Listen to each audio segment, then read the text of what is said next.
President Bush is asking all Americans to be patient as we seek out those responsible for these terrorist attacks. Meanwhile, the investigation continues. He is just one of the 25 suspected terrorists that authorities have taken into custody. He is 33-year-old Habib Moussaoui. Instructors at the Pan Am Flight School became suspicious after Moussaoui offered a huge amount of cash for lessons on a 747 flight simulator. Moussaoui was not interested in takeoffs and landings, only in how to fly the plane horizontally. The idea of somebody showing up at a 747, a professional flight school, and saying, I just want to learn how to fly horizontal is absurd in the extreme. Nobody would put him in the seat. After the flight school tip, Moussaoui was taken into custody on immigration charges. FBI agents then got in touch with another flight school he attended earlier this year in Norman, Oklahoma. The flight school manager there told ABC News that FBI agents were concerned about Moussaoui's intentions. We asked him what the circumstances were with him, and they didn't really indicate anything other than that, well, he did something very bad.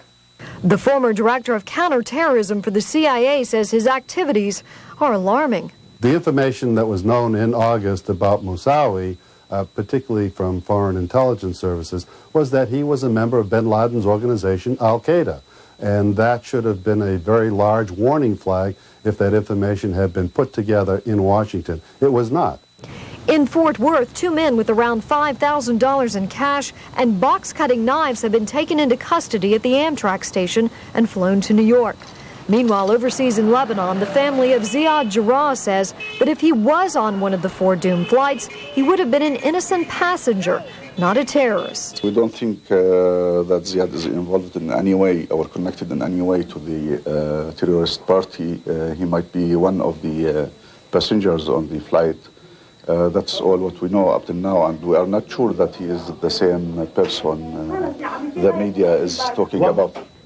All this while federal authorities continue to investigate who is behind these attacks, where their associates are now, and the possibility of them striking again.